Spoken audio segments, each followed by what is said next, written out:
My name is Wai Man. I study the computer science bootcamp. I'm currently based in London. In the past, I was a management accountant, and then I find that when I'm using Excel to do a lot of financial tasks, I find that a lot of them are repetitive.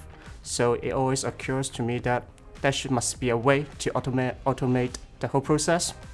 That's what got me into thinking about coding, and then I just took this course in the hope that it will expand my skill set and hopefully that I will be able to automate those processes.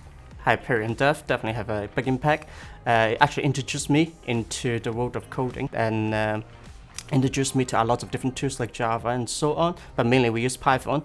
But then they also have like different lectures talking through like what kind of tools are there. For example, as I mentioned, Java, HTML, and if you're into gaming development, they also told you what kind of gaming development tools are there. One of them I remember is Pygame, and then they have much more information. It's basically every week they have dedicated lectures to talk you through the different industry. Sometimes we'll be talking about gaming, sometimes we'll talk about cybersecurity. So it really depends on like what you want to do, and then you can just decide from there.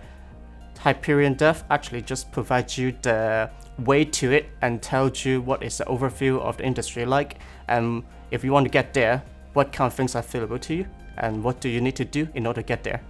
During the course, there are two things that memory like give me the most impression.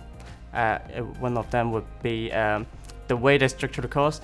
Sometimes they would write the course in more like down-to-earth way, like try to explain the technical things in a way that basically everybody could understand. And then the other one is that other than the set task list, sometimes they will give you like additional tasks that you can choose to do or not to do. And one of them is actually try to take you through on how to building a little app, like a little pet shop. So that is very like practical skills that you could like actually use in real life. I remember doing one of that to build a pet shop, to a point that the trainer actually think that is ready to become an app on your phone and so on. So that is something that's very interesting.